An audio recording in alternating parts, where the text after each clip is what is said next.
Toasties. I'm Missy, here with my bestie Johnsy. Hey, y'all. And welcome to our Toasted Shenanigans. I cut my own self off in that conversation. Well, continue it. They can know too. This is true. They can. Anyways, I sent it to everybody and I told him, and he's just like, for what? And I was like, for getting on a roll. He's like, oh. And I was like, Auntie Johnsy said, congrats, Jack. And he's like, tell her thank you. He did an awesome job. I know. It needs to be acknowledged. Mm-hmm. But everybody else is like, for what? But he got, for when it came to you, he's like, tell her thank you. He was really bummed you didn't come over. I'm I have sorry. I have to stop telling him you're coming over. Yeah, guys, we're virtual again. Yeah, there's Missy's some house is sort of- filled with the sickness. I think Down so. with the sickness. It's down with the sickness. Well, that's all I got. I can't sing it as wonderful as he does. as David, no. Oh, I can't gosh, either. I do too. I love him. My whole childhood, all I wanted to do every time I heard him sing was, I want to hug that man. I think he needs a hug. But honestly, like, I've been seeing clips of his concerts lately, and like one of them was like this little girl was there, which I was totally fucking jealous. I wish I could have been a kid who got taken to rock concerts. And I guess he like completely stopped the show because she got scared. Aw. And he got down and went by her, and he's like checking on her and making sure she was okay. And he's like, I saw you were scared and I don't want you to be scared anymore. Are you okay? It's okay. It's just a show. It's not real. And he like just was like trying to comfort her, and he's like, I don't want you to be scared at my shows. And I'm like, oh my gosh, you are so kind and sweet. I now really want to hug you. Before I wanted to hug him because he just sounded like he needed a hug when you hear his songs. I have so much respect for all those musicians that are just, they absolutely pay attention to the crowd. And oh, yeah. They're not just living in the moment. Like, they're in it for their fans, and they acknowledge, like, even when, like, I forget who it was. Was it Corey Taylor? I don't know. It was either Corey Taylor or somebody else. But like, a girl was like getting beat up in the mosh pit, and he was like, hey, no. This is not fucking cool. Not cool. That was Corey. And I mean, even Kurt Cobain at one of his concerts, a girl got groped, and he stopped, completely stopped, got up, ran to the edge of the stage and screamed at the dude, and made sure she was okay, and then publicly humiliated dude. As he should. He's like, trying to fucking cop a feel in a concert, you pervert.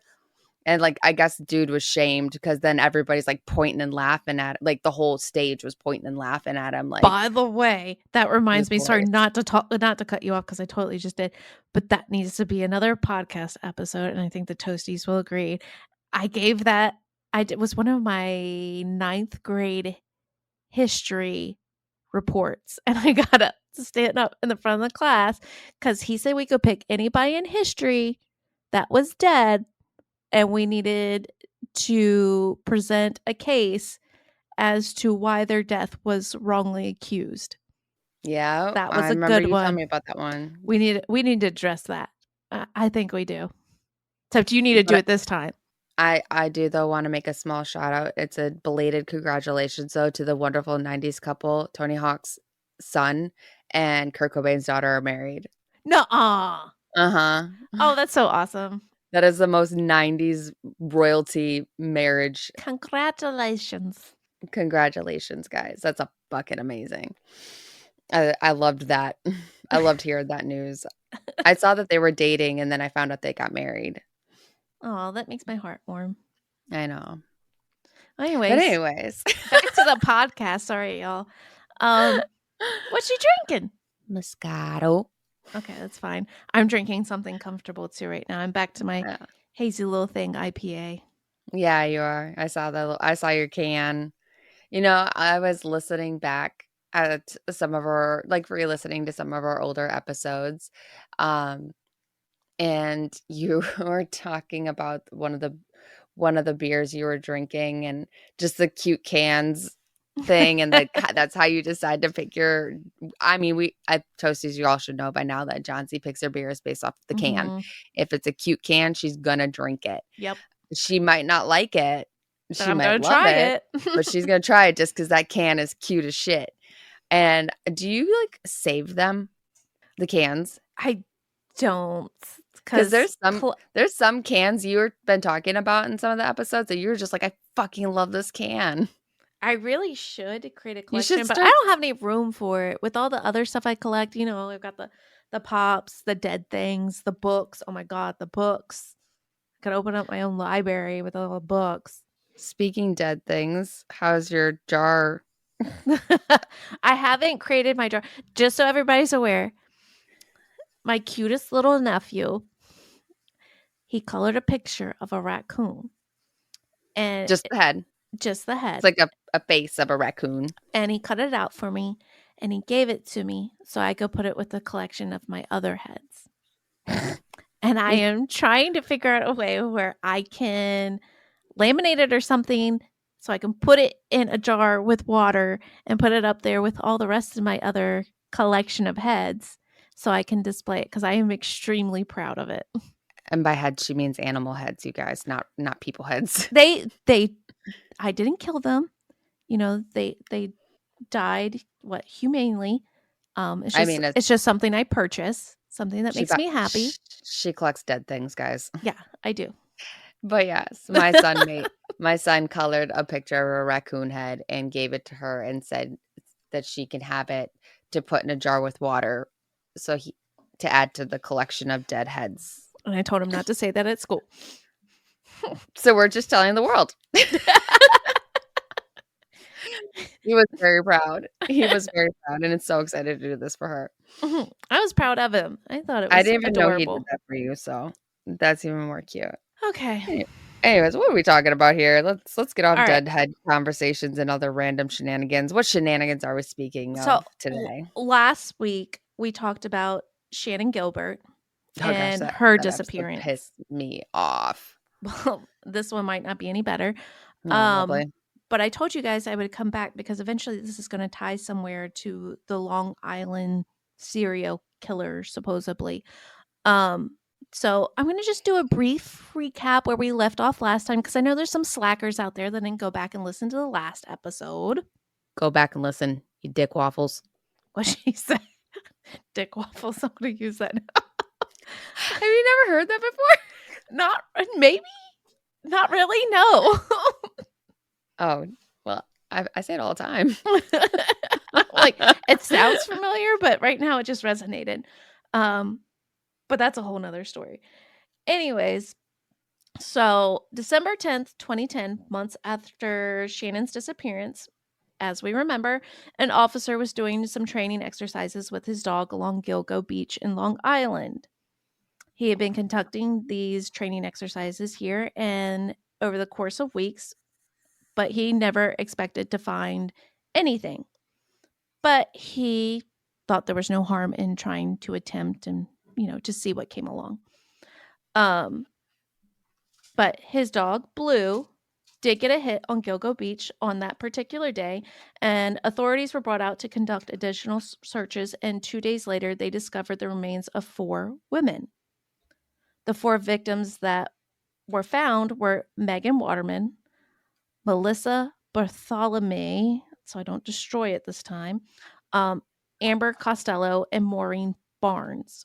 The 4 women all shared a similar profile. They were all petite sex workers in their 20s who used the internet to engage with their clients. Mm-hmm. And the way that they were found was very similar. Each were placed close to one another within 22 to about 33 feet and just off the parkway. Each of the 4 victims were found similarly positioned, bound in similar fashion by either belts or tape, with 3 of the victims found in a burlap-type material. All had missing clothing and personal possessions. All had been killed by homicide, and all had contact shortly before their disappearances with a burner cell phone. Keep that in mind because that'll come into play later. Mm-hmm. Ultimately, the searches continued, and they found the remains of 6 other individuals. However, the MO was different than the Gilgo Beach 4. So, what we're addressing today is just the Gilgo Beach 4. Mm-hmm. There may be theories, and you may be able to suspect this man is tied to all of them. Whether he is or isn't, that's not for me to put on him. But we are here to talk about the man that is being charged for the Gilgo Beach 4. So he has not been charged yet. Like he's going through his trial at the moment, He's is been what you're saying? charged. He has not been convicted. Okay. Yes, he has So been he's been charged. charged, Mhm. just not, he's still going through the trial process. Correct. Gotcha. So, as I said last time, authorities couldn't seem to agree if these homicides were all committed by one individual or if they have two serial killers on their hands. The Gilgo Beach 4 seemed so distinct, so close together. Burlap was used in 3 of them, and the disposals bound in the same similar ways where the other victims found were not. Mm-hmm. Again, they had the same demographic look about them, and the other cases were kind of all over the map. So Hmm. these ones were right in the middle of everything, where the other ones were just kind of spread out over the beach. And then remember, as I stated last time, this is not a beach per se. They call Mm-hmm. it Gilgo Beach, but it's actually more of like a marsh. For years, it seemed like getting any kind of resolution to this case, identifying anybody, was possibly just not going to happen. And it wasn't going to get anywhere. And they weren't, because there was some very serious corruption within the Suffolk County Police Department. Yes, which And we kind of briefly talked mhm, about at the in the last yep. episode. And it began with the police chief, James Burke. Keep that in mind. Mm-hmm. And he was hiding evidence that would have moved this case forward sooner. Burke was eventually arrested in 2016 after pleading guilty to a civil rights violation for assault on a local man while on duty.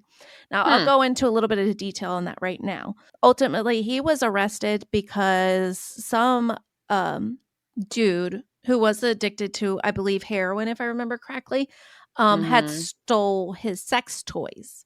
And within his sex toys, he discovered a bunch of porn, disturbing porn. But within one of those DVDs that he found was an unlabeled DVD, and it was how should I put it? It was porn that he got off on killing people. So they call it Wait, a snuff film. wait, was it a film? It didn't state if it was something that he actually participated in, but it was something that was in his possession. I'm just saying, like, were these actual people that were killed? Like a video of somebody being murdered? As far as I know, yes. But like I said in my last episode, that's a whole nother episode. Okay, so this police chief dude had a video of a murder Mm-hmm. and got off on it. Mm-hmm. But essentially, he arrested the dude and beat the shit out of him for stealing his shit, even though he had illegal shit, and it caught up with him, and that's when he was charged in 2016. Not going into all the other charges. Like I said, it's a whole nother podcast episode for us. Okay, so he had a video evidence of a Yes. murder, Yes. and some dude stole it, Mm-hmm. and instead of turning in a video evidence of a murder, he was whacking off to it. Mm-hmm. And then when it got stolen, he arrested said dude and And beat the beat the shit shit out of out of him. him. Yes. For stealing That's his shit. Yeah. royal fucked up. Yes. So That's that's how he got caught.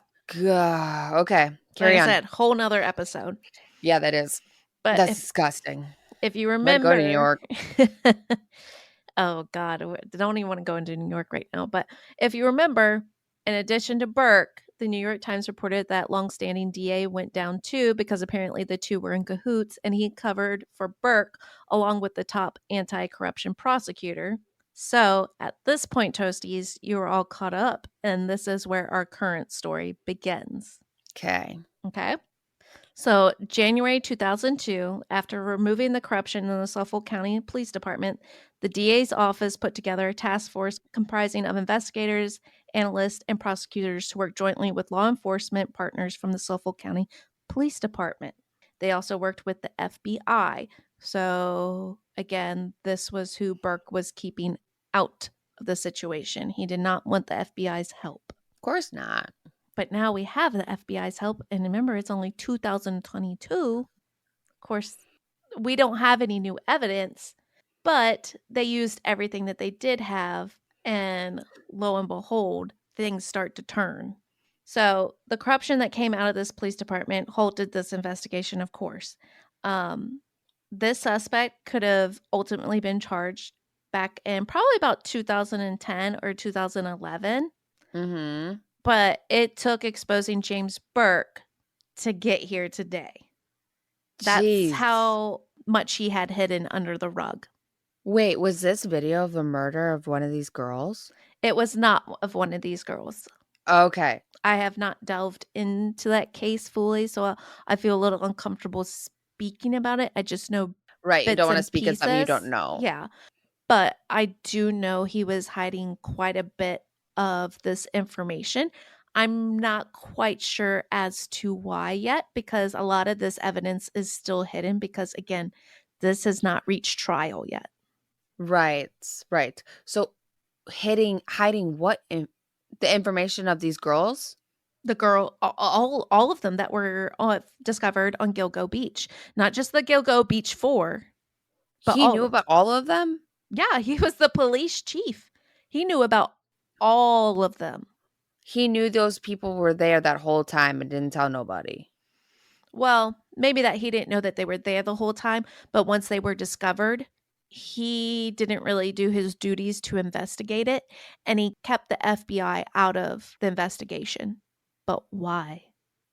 Why? I am so confused. I'm gonna try to follow along. I'm just like, There's a "What?" lot of people involved in this case, and I don't know why he felt like he needed to hide it, except for the fact, if you don't remember, last time I did disclose that he was found guilty of having sex with sex workers while on duty in his cop car. That's right.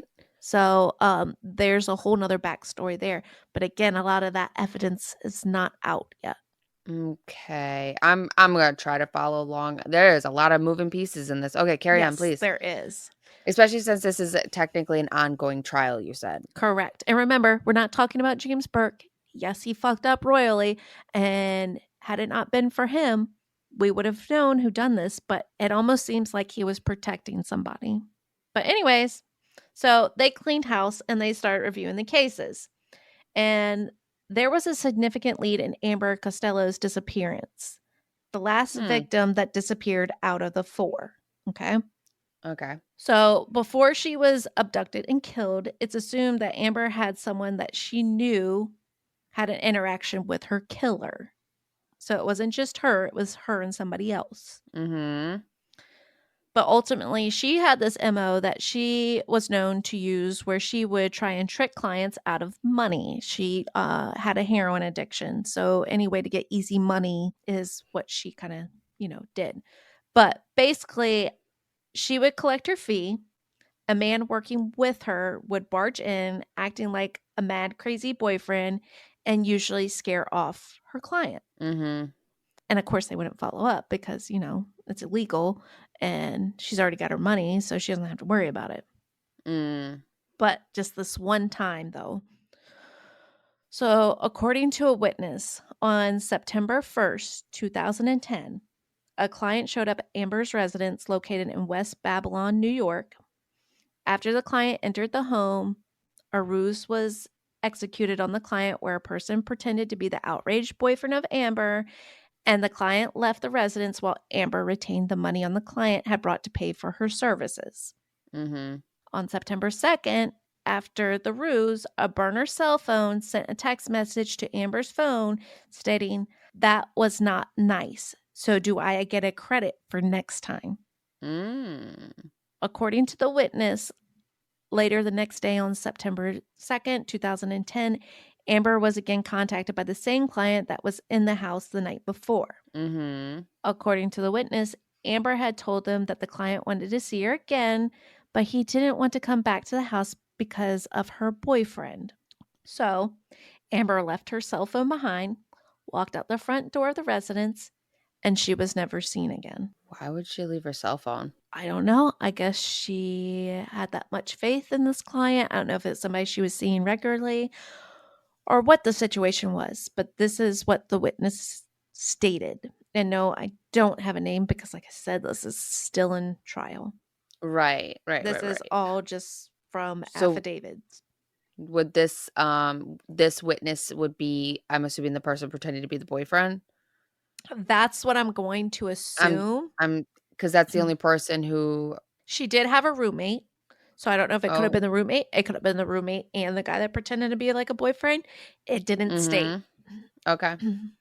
Okay. Carry on. But the witness said that the client was described as a large white male, approximately 6'4" to 6'6" in height. Damn, that's a tall ass motherfucker. hmm And he was probably about in his mid 40s with dark, bushy hair and big oval style 1970s glasses. And they described him to police as kind of appearing like an ogre. Shrek showed up. Yep. But they did happen to notice, and this is the important part, the witness noticed a first generation Chevy Avalanche parked in the driveway of the residence. Mhm. So, of course, authorities start by just checking who owns this vehicle. Right. Now, July 12th, 2009, who was also one of the Gilgo Beach Four, because that's all we're talking about, was Mhm. Melissa Bartholomew. I don't know why I have so much problem pronouncing her last name, but she went missing. She was the second victim to have disappeared. Her cell phone was used by her murderer to check her voicemail and to make taunting calls to her family. Ew. And at least one of the calls, the male caller admitted killing and sexually assaulting Melissa. Ew. Now, authorities have records of all the burner phones that were used to contact the victims. However, it is kind of useless because the whole point of a burner is that it's not linked to any one person. Mhm. So we have all these burner phones and we never know who the fuck they belong to. But keep in mind, we can track them still. Yes. However, the calls from Melissa's cell were made in Midtown Manhattan. The burner phone used to contact Melissa before she went missing was shown to have traveled from Massapequa Park to Midtown Manhattan. Hmm. Then later that evening, Melissa's phone traveled from Midtown back to Massapequa Park. Okay. Okay, just keep it in mind. I'm taking down a Yeah. rabbit hole. Okay. Megan Waterman, the third victim to disappear on June 6, 2010. She was last seen alive leaving a Holiday Inn. Her phone traveled to Massapequa Park. Now, at this point, authorities had narrowed down their search using DMV records, and their search brought up quite a few results. But Rex Heuermann was one of the many that owned a Chevy Avalanche in 2010. Okay. He was also a tall, white, and heavy-set man. He was a family man, married with 2 kids, and operated his own successful business as an architect in Midtown Manhattan. Hmm. And he lived just across the bay from where the bodies were found, and it was just about a 20-minute drive in Massapequa Park. Okay. That all checks off way too many boxes for this man. Yes.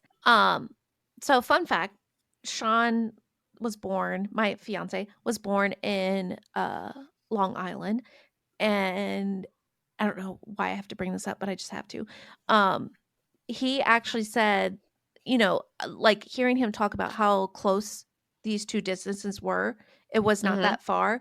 And on a day, because at the time, he was young, he was working for some cleaning business, working with a bunch of hot Hispanics, as he calls it, cleaning houses and whatnot, and being Yeah, bossed around. He loved it. I'm Um, sure he did. but he cleaned a lot of the houses on Gilgo Beach, and they were ginormous mansions. Oh, geez. So this is a very how do you do neighborhood. You wouldn't expect all of this out of this neighborhood. They're like, "There goes the property value." Exactly. But anyways, I thought I had to mention that because to me that put just another like I don't know, it resonated with me with the story, like trying to imagine things. Well, it's a good place to hide things. Nobody's gonna think this fancy area is going to have dead bodies. No, but and They're then gonna not look there? On another note, somebody that I currently work with, who also was born in Long Island, went to school with James Burke and said he was Ew. a complete fucking asshole. Complete fucking asshole. That's weird. But anyways, let's get back to our story. So we automatically assume we want to connect the dots. This is the man, right? Well, Mhm. that's not how you charge somebody. That's not how life works. No, just because he Authorities, checks off the boxes, you yeah, still need to have the evidence to back up your boxes. correct. So they needed more evidence, not only to link him to the crimes, but of course to charge him with it. Uh-huh. So they went about tracking Rex's own cell, the one that's registered to him under his business name during these time of the Gilgo Beach killings. Okay. Because remember, if you'd still ditch that old number or cell phone, whatever, they can still go back and track it. That's not, Yeah. yeah, you just can't. If you destroy Yeah. a burner, then yeah, that's how that works, but not your cell phone. Hence burner. Mm-hmm. Now, they couldn't get exact locations because you're talking about this is like more than 10 years have passed. So those records really didn't exist. Yeah. So the next best thing that they had to use was the billing records. Okay. And these showed a general location of where his cell was. They obtained all of these and compared them to locations found from the burner phones. And it showed numerous instances where Rex was located in the same general locations as the burner cell phones used to contact Amber, Melissa, and Megan. Okay. Investigators could find no instance where Rex was in a separate location from these other cell phones when such a communication event occurred. Ooh, another box checked. Yep. So this is 3 out of the 4 now, though.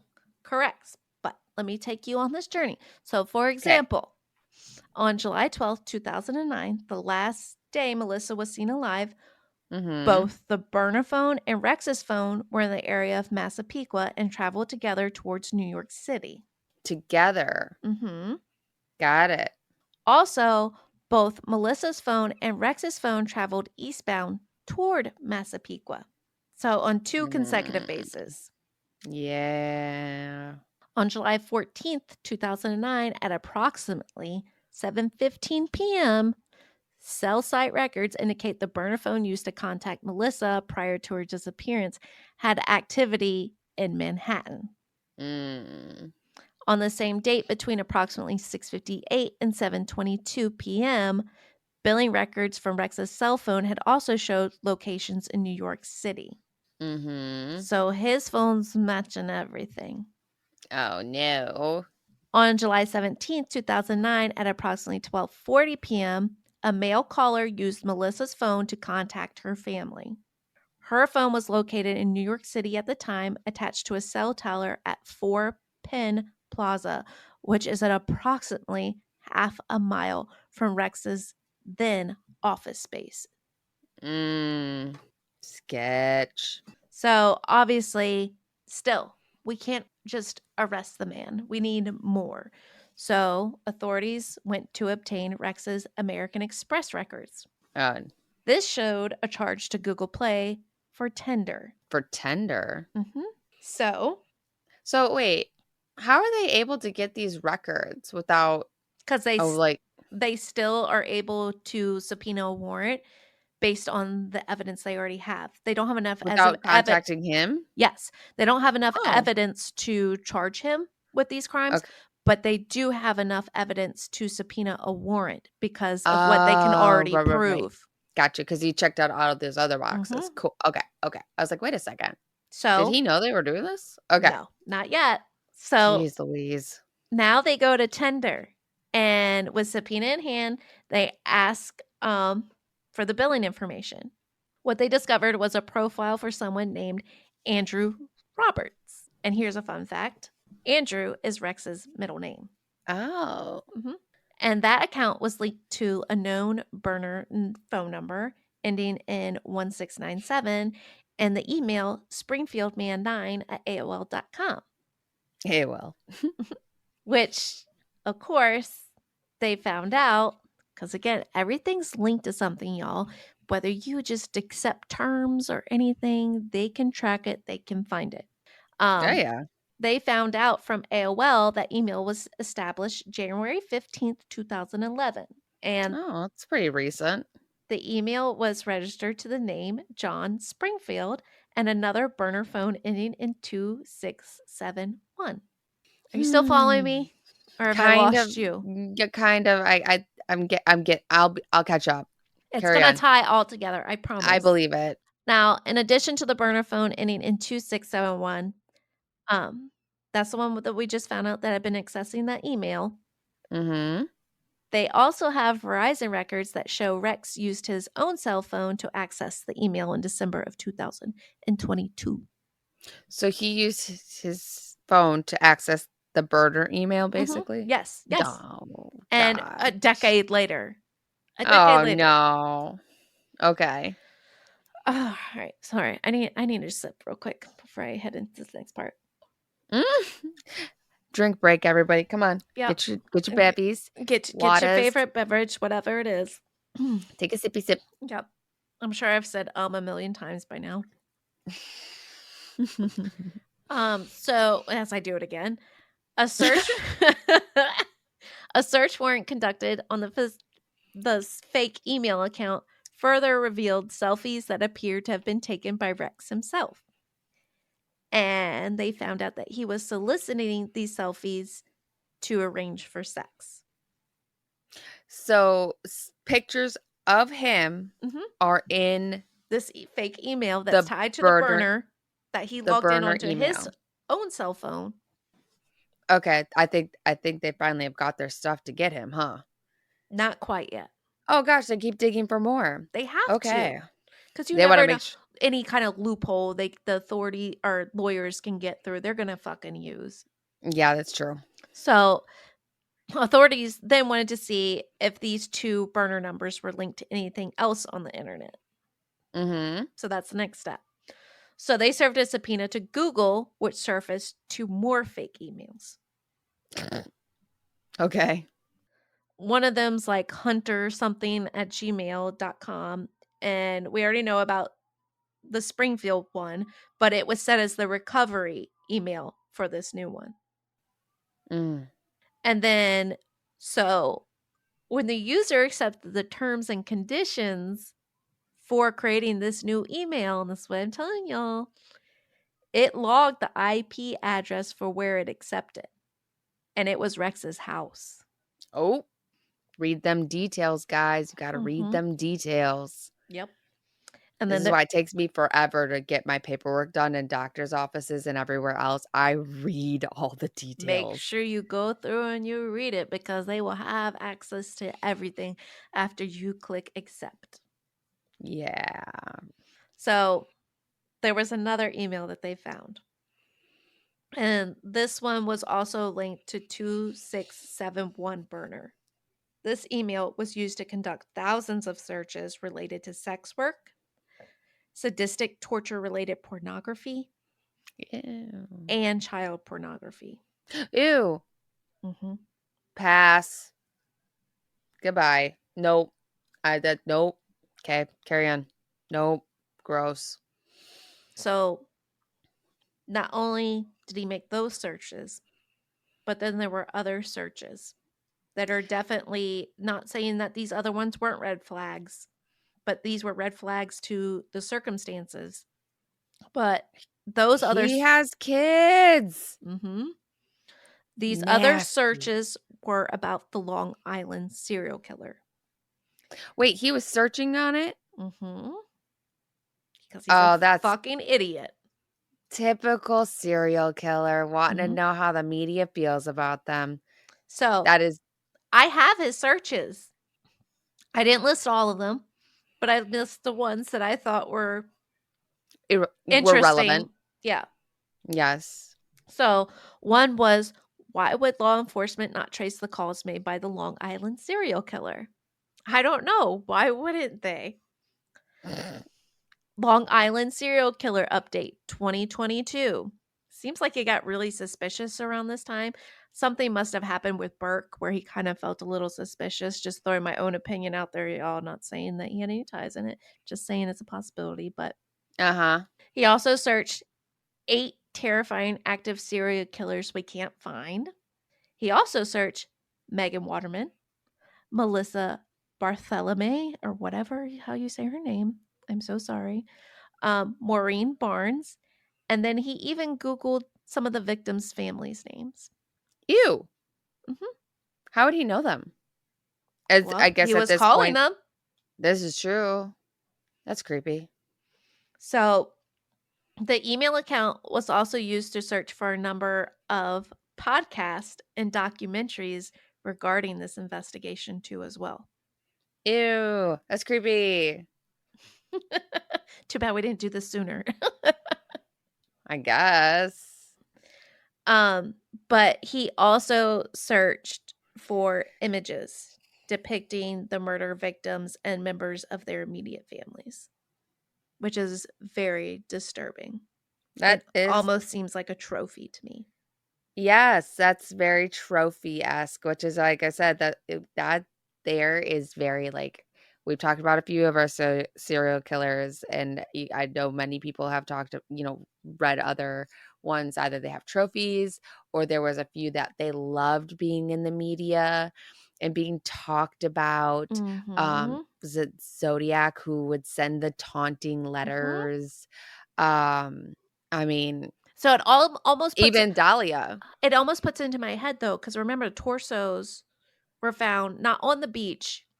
Their extremities were found on the beach, but their Uh-huh. torsos were found elsewhere. So it almost makes Yeah, me feel like maybe he started as something and changed into something else as he killed because he was maybe. getting in over his head. So you think he did more than I the think it could be a forger? possibility. It could be. But But because the MOs are so different. And that is, I mean, Criminal Minds, I think it was. One of them were talking about like MOs and how they're different, but they happen to have a serial killer that they were looking at, and each person was killed differently. And that's what threw them for a loop. They couldn't figure it out because the MOs were all different. So so they yeah, thought they were looking at multiple what if people. this is what he's doing to throw He off the watched trail? he watched that episode.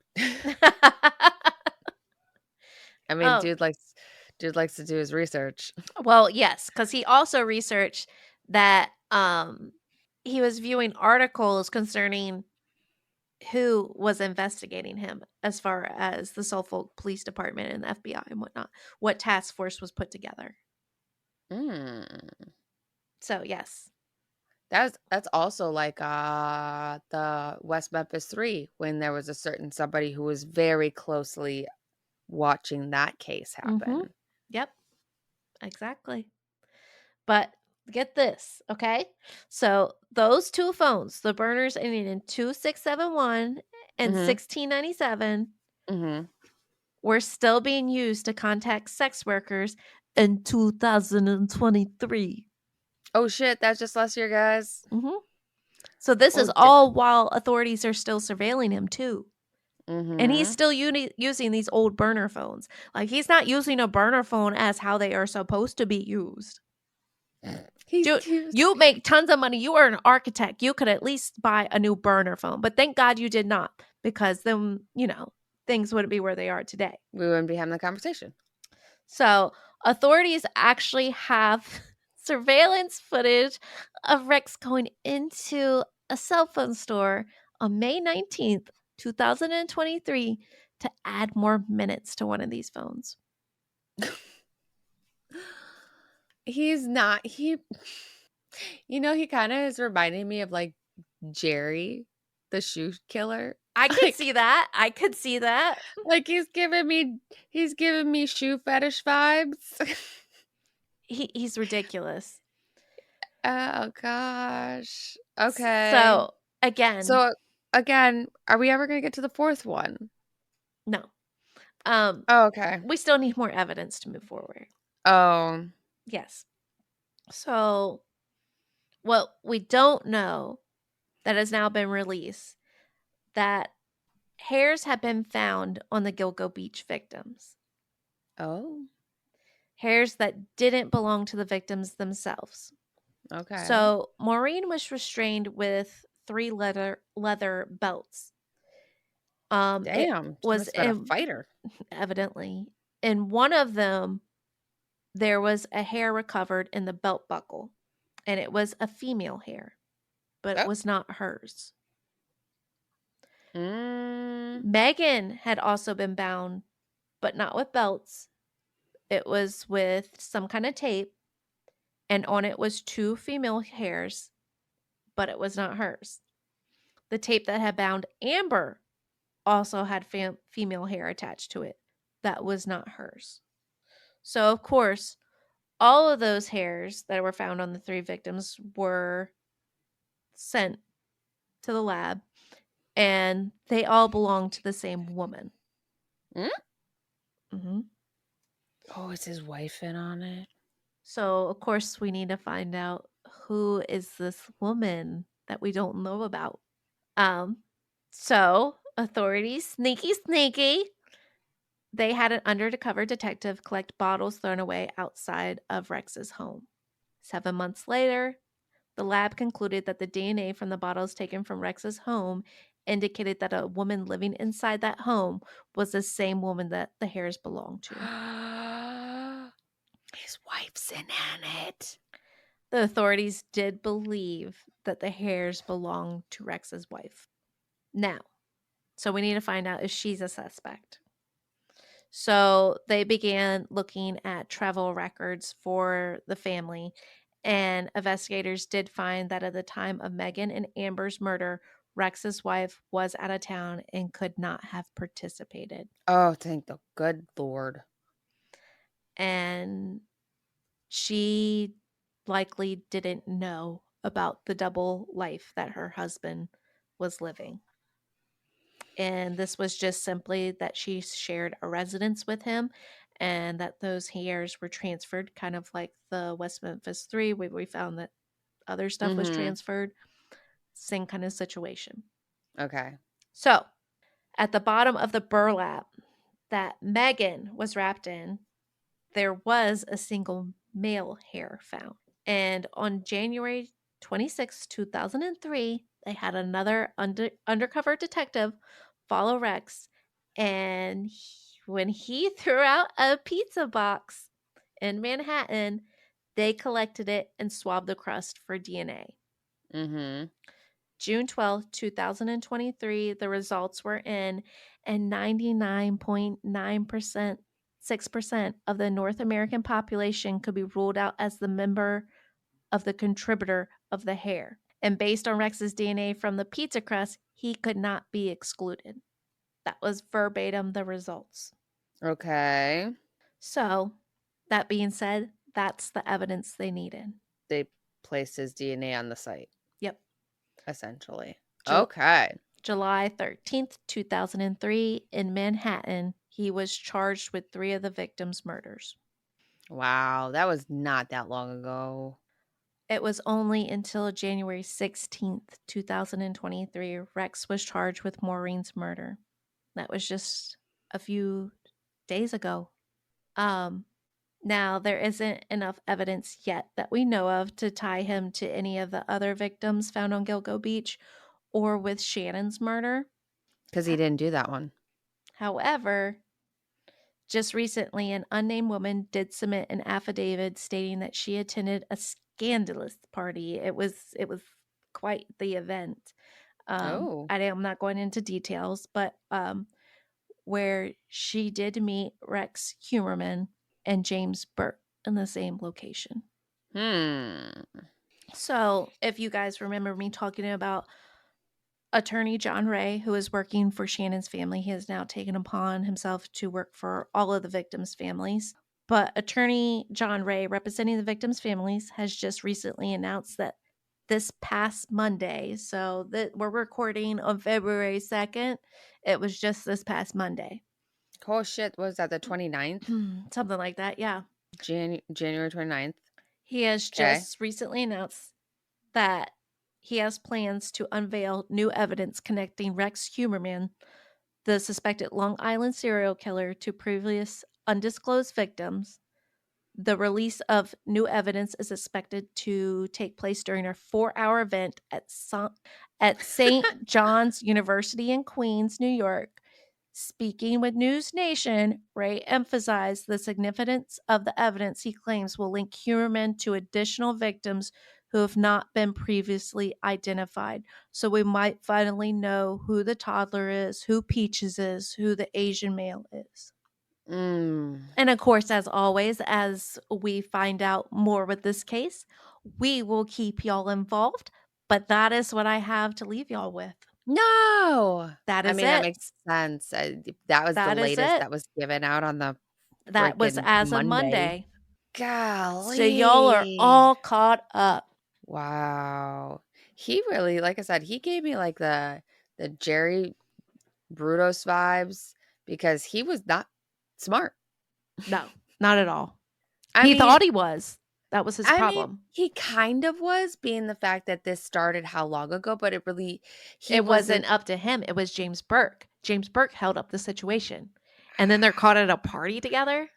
Do you think, and this is just my theory, this is just my opinion, this is just not, I mean, nothing I can say or do or that I have any proof on what I'm saying. It's just my hypothetical feelings and thoughts and opinions. You said Burke had a DVD of a murder. I don't know if it linked to anybody. I don't Right. know if he was part of that crime. No, no, right, Um, right, right. But he had a DVD linked to a murder amongst they his they called it a amongst his, snuff film, and snuff films are murder-related pornography. right. Do you think maybe Rex was the muscle so he could get off? It could be a possibility. I don't know if they Like, worked that's just hand a in theory. hand. I Just think a it's theory. kinda odd because this woman, I will, make clear, I don't know what year she filed the affidavit, but when I read it, um, she was she didn't know who Rex was until she saw his face On on TV. television. Yeah, on TV. Mhm. And she had already filed this affidavit beforehand. Okay, so she could be lying? I would think she couldn't be lying because she had already filed this affidavit. Oh, okay. So, what reason, you know, does she Mhm. have to lie?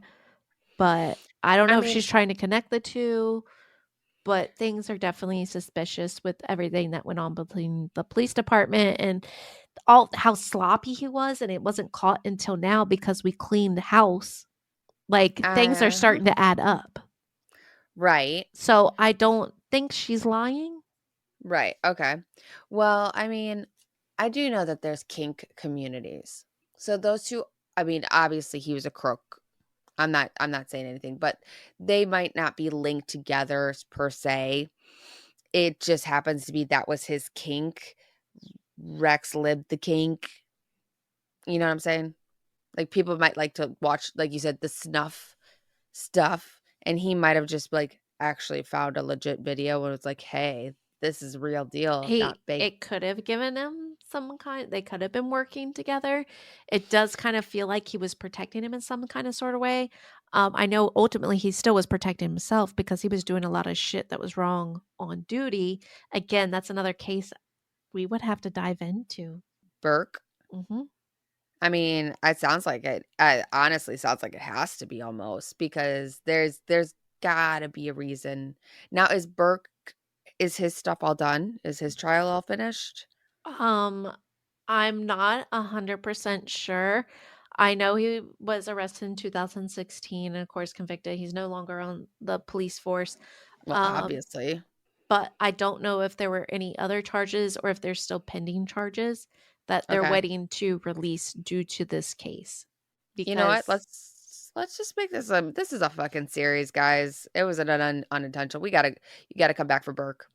Let let's make some hypotheses here, because that's all they are. We don't know. We're not there. We don't know the all the stuff that they all know. But you know what? Let's me, Burke. I can delve more into Burke, or you can too. We Bring keep it back fucking, for next episode. yeah, join it. Let's just keep rolling with it. I mean, That's how The Conjuring stuff happened. It was just like a accidental rolling into. I mean, Mhm. uh, Yeah, but yep, you're up to date. You know as much as I do. Not much else is being said right now because, like I said, it hasn't gone to trial yet. right. So obviously, guys, we'll update you on anything if we learn new stuff. Kind of like Mr. Idaho. Mhm. That's mine. I'm watching like a hawk on that one. I'm looking if anything updates on that So one. The when only is the trial? That's the thing is there's still no trial yet set. There his defending attorney did put in for the moving of the trial location. That's it. Mm. So in April, they will be going to court to talk about the trial being held at a different location, which I just find odd, guys. Yeah, there's That too many fingers involved and changing stuff. It makes you uncomfortable. just something's Something doesn't seem mm, right. yeah, I can't put my finger on what it is though. Something about that kid. I've never been so like hawk eye on something like that No, you until this case. haven't. This something about this one doesn't make sense to me and I don't like it. It's m it's messy but clean, and I feel like that something's right under everybody's nose with that one. Well, that was the same thing with this one. It was messy but clean. There was something else going on that we didn't know about yet. And the reason why for years we couldn't figure out who Lisk was because James Burke was standing in front of it all. Yeah. Well, I look forward to you updating us. Like I said, I think we just accidentally stumbled into a continual story, guys. So, if you're back next week, great. Those who just happen to stumble on us next week, you guys got to go back because you're not going to know where the fuck we're coming from in this next episode because that's going to be a fucking doozy. I was really I was stumbling on what I was going to kind of work on. So, yeah, I'm glad we stumbled on this accident of a shit show. Yeah. Welcome to the shenanigans. Welcome to our Toasted Shenanigans, guys. Well, thanks for the brain teaser for the evening. And thank you, Toasties, for being here. Make sure you guys like, follow, subscribe, share, tell your neighbors. Leave a fucking review. Yeah, do that, guys. Come on, tell us what you think. Tell us what you want. I'm not going to tell you to leave a 5-star because if we're not worth 5 stars, we need to know because we're Virgos. Oh, So yeah. somebody needs to leave a review and tell us that we need to get our shit together. We need some constructive, not shit Yeah. criticism, though, please. Don't be rude. Don't be fucking rude. No, If because you we're rude can't, too. That's a forewarning. I'm making a face. Y'all don't know this, but I'm making a face. But some constructive criticism would be kind. Yes, it would. We And would we love appreciate it. y'all. And I do want to hear you guys love us. But until next time, guys, Bye-bye. bye.